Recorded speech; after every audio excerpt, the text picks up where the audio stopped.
He arrived already changed, though he didn't know it yet. Months later, standing in a quiet departure lounge with rain streaking down the glass, he would realize that the Philippines had undone him in ways success never could. He came carrying credentials, impatience, and a quiet contempt for places that moved slower than his calendar. He would leave carrying something heavier and more fragile, gratitude, and he would wonder why it took a small country with crowded streets and thin wallets to teach him what his corner office never did. This is a story about a man who believed efficiency was the same as intelligence, that speed was proof of importance, and that money insulated the heart from needing anyone. He told himself he was only visiting, just another stop on a long list of places to conquer, fix, or endure. Manila was supposed to be temporary, a project, a problem to solve, a place he could summarize in a report and forget. But the islands do not reveal themselves to people in a hurry. They wait. They allow the heat to slow your steps, the traffic to test your patience, the smiles of strangers to confuse your assumptions. They introduce you to noise that feels like chaos until you realize it is community breathing out loud. And while he complained about the delays, the humidity, the inefficiencies, something quieter was already working on him, softly, persistently, without asking permission. Somewhere between the smell of rain on hot pavement and the endless chorus of tricycle engines trapped in traffic, something in him would crack. Not dramatically, not all at once, but enough to let the light in. He did not yet know that a single, ordinary act of Malasakit would rearrange his understanding of wealth, success, and belonging. And he did not yet know that the very things he dismissed as weakness, slowness, togetherness, generosity without calculation, were the things he had been starving for. If you believe that the smallest kindness can outlast the loudest achievement, stay with us. Subscribe to Island Revelations, where we tell true stories that cross borders and change a heart. He arrived in the Philippines with a suitcase that clicked shut like a final decision. Inside were pressed shirts, spreadsheets, and a belief that life worked best when people followed instructions. The airport doors opened and the heat rushed in, thick and unapologetic, clinging to him as if the country itself was asking him to slow down. He did not slow down. He tightened his grip on his bag and scanned the crowd with a practiced impatience, already cataloging flaws he would later complain about. Outside, traffic moved like a living thing, unpredictable, loud, unconcerned with his schedule. Jeepneys painted in colors too bright for his taste cut across lanes. Tricycles buzzed past like insects with purpose. Vendors called out cheerfully, smiling at strangers who never stopped. He watched it all from the back seat of a car that barely moved, convinced this chaos was proof of backwardness. In his world, efficiency was respect. Hey, nothing seemed in a hurry to prove itself. But even then, something felt different. People laughed in traffic. Drivers leaned out of windows to joke with one another. When the car stalled, no one cursed. No one panicked. They waited. He didn't understand why that unsettled him, only that it did. He had spent years believing that movement meant progress. He didn't yet know that stillness could be its own kind of strength. That first night, he stood alone in a high-rise apartment overlooking a city that refused to sleep. From above, Manila looked endless, lights flickering like stories he would never hear. Below, families gathered on sidewalks, sharing food under flickering bulbs as rain clouds threatened the sky. Inside his apartment, the silence pressed close. It followed him as he unpacked, as if the suitcase had carried it across the ocean. And somewhere deep inside, a quiet question formed, one he quickly ignored. The days settled into a pattern that frustrated him. Meetings began with small talk that seemed to go nowhere. People asked about his flight, his family, his comfort. They smiled easily, spoke softly, and deferred to one another before making decisions. He mistook this for weakness. He told himself these people lacked urgency, that someone had to take control. Every morning, security guards greeted him with warmth that felt excessive. "Good morning, sir," they said, hand to chest, eyes kind. He nodded, distracted, already thinking of deadlines. He didn't realize that in those brief moments, they were offering pakikisama, a sense of shared presence, of belonging. To him, it was just another delay. Evenings were worse.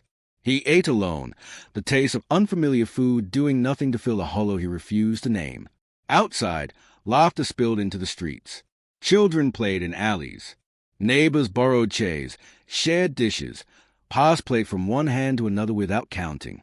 He watched from a distance, irritated by a happiness that didn't seem owned. Then came the night the rain refused to stop. The streets flooded quickly, water rising over curbs and shoes. From his window, he saw strangers helping strangers, men lifting motorcycles, women guiding children through the water, everyone moving together without instruction. No one asked who was responsible. No one waited to be paid. They simply acted. Something inside him tightened. He had built his life on independence, on never owing anyone anything. Yet here was a city surviving on something else entirely. Bayanihan, shared burden, collective strength. And for the first time since arriving, he felt not superior, but exposed. That night, alone with the sound of rain in a city that seemed to breathe together without him, frustration finally gave way to something colder. The next morning, he woke to the clatter of the streets below, his frustration still heavy like a backpack he hadn't unpacked. He decided to leave the apartment early, needing to escape the walls that echoed his impatience. Outside, the city was already awake, steam rising from street food carts, the smell of fried rice and garlic mingling with the humid air. He hailed a jeepney, complaining inwardly about how long it took to arrive, tapping his watch as if the seconds themselves were mocking him. As the vehicle lurched forward, he noticed a small boy struggling to carry a large sack of coconuts along the crowded sidewalk. The child's bare feet slapped against the wet concrete, slipping and recovering, his brow furrowed in concentration. A woman nearby, perhaps his mother, called out, but the boy waved her off, determined to finish the task alone. The man's first instinct was irritation. Why would anyone let a child work this hard? But then, something unexpected happened. A middle-aged man emerged from a corner store and gently guided the boy, helping him balance the heavy load without taking it completely. The boy protested at first, then relaxed, laughing nervously as they walked together. It was a quiet moment, almost invisible amid the chaos of the morning, but it lingered in him. No one demanded payment. No one bragged about the help. The act itself was its own reward. He had never seen such Malasakit, kindness given without expectation, a shared burden lifted simply because it could be. And as a jeepney bounced over potholes, he felt something unfamiliar stir, a pang of shame, yes, but also of longing. He had come to fix things, to assert control, to measure value and efficiency. Yet here, the value of life was measured differently, in cooperation, in care, in hearts open to one another, even strangers. For the first time, he wondered if all his knowledge, all his degrees, could ever teach him this. By midweek, the shift in him was subtle but growing. He had been assigned to visit a provincial town for a client meeting, and the journey took him along narrow, winding roads flanked by rice paddies glistening after a recent rain. He rode in silence, the landscape blurring past, until he saw a cluster of women washing clothes by a riverbank. Their laughter echoed across the water, birds joining in with bright chirps. One of the women noticed him staring and waved, a simple gesture that would have meant nothing anywhere else. But here, it pierced through the walls of his pride. Later that afternoon, during a break in the client meeting, he ventured to a small roadside eatery. Plates of adobo and sinigang filled the space with fragrant warmth. A frail old man, seated alone, noticed a foreigner struggling to figure out the menu. Without hesitation, he pointed to a simple meal, smiling. "You will like this. Trust me," he said, eyes crinkling with genuine care. The man accepted the recommendation and tasted it, expecting blandness, but instead found flavors layered with patience and history, warmth and love folded into every bite. It was in that quiet moment, sharing food with a stranger, feeling a sense of welcome he hadn't realized he was starving for, that the foreigner's worldview began to fracture. He had thought he understood the world, that experience and wealth gave him insight. But here, at a small table under a corrugated roof with sunlight streaming in from a gap in the wall, he realized something that no corporate success could teach him. Value was not in what you possessed, but in what you gave. The strength of a person, a community, a country, revealed itself in compassion, not control. The old man chuckled as he saw the foreigner struggling with the chopsticks. "Do not worry. You learn by trying," he said. The words weren't extraordinary, but the generosity behind them was. In that laugh, that patience, that simple act of guiding without judgment. The man saw a reflection of something he had lost long ago: human connection. By the time the sun dipped behind the hills, he walked back to his hotel alone, carrying a weight far different from before. His suitcase was lighter, but his chest felt full of something unfamiliar: humility.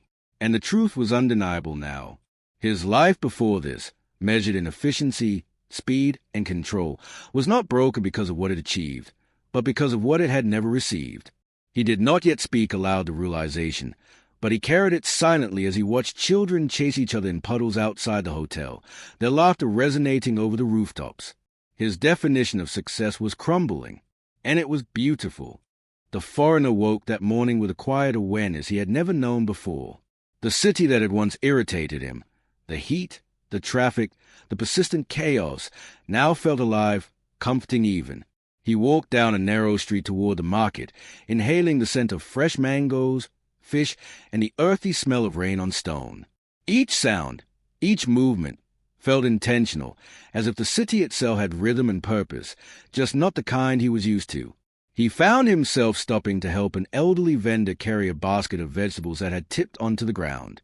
The woman's hands were worn, her smile genuine, and for the first time, he did not calculate the cost of lending a hand. He simply did it. And when she thanked him with a nod and a quiet "Salamat po," something inside him unspooled, the tension in his chest loosening as if it had been waiting for permission to go. Later, he walked by children playing under a makeshift hoop, laughing as they kicked a deflated ball. One of them tripped and fell. Without thinking, he reached out a hand, helping the child to his feet. The boy grinned, brushing dirt off his shorts, and the foreigner realized he did not feel superior. He felt connected. Utang and Alub, the unspoken debt of gratitude, was no longer foreign. It was lived, breathed, understood in the smallest, purest gestures. By evening, he found himself sitting on the edge of a wooden pier, watching fishermen pull their nets. The orange sun reflected in the water, painting the world in warmth and quiet dignity. He remembered the boardrooms, the spreadsheets, the impatience, and he felt a pang of sorrow, not for what he had lost, but for what he had ignored. The wealth he had chased all his life was nothing compared to this. Belonging, care, community. On his last night in the town, a neighbor invited him to share a meal in a modest home, the kind of invitation he would have declined in his old life. Inside, families crowded together on the floor, laughter spilling into every corner, voices rising and falling like waves. He sat awkwardly at first, unsure, but gradually the warmth enveloped him. Plates of adobo, grilled fish, and rice passed around without hesitation.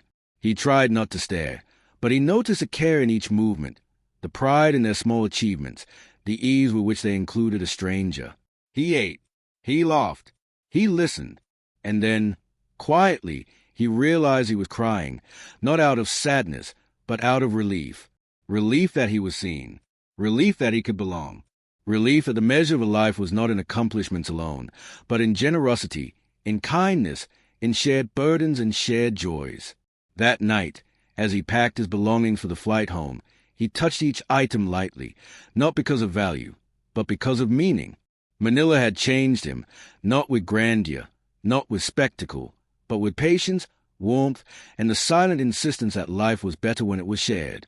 The Philippines had given him more than lessons. It had given him a home in his heart. And as the lights of the city faded beneath the clouds outside the airplane window, he whispered to himself, finally understanding what he had been searching for all along. True wealth is found in relationships, in empathy, and in the courage to open one's heart, even to strangers. The foreigner returned home carrying nothing but a suitcase, yet his heart was full. He had arrived thinking he would teach, fix, and control, but he left having learned the most important lesson of all, that kindness is a currency no money can buy, and that community, empathy, and shared burdens make life worth living. The streets, the laughter, the hands that reached out without expectation, all remained with him, a quiet reminder that the Philippines had given him a home he never knew he needed. Have you ever experienced a simple act of kindness from a stranger that changed your day, or even your life? Share your story below, and let us celebrate the power of Malasakit together.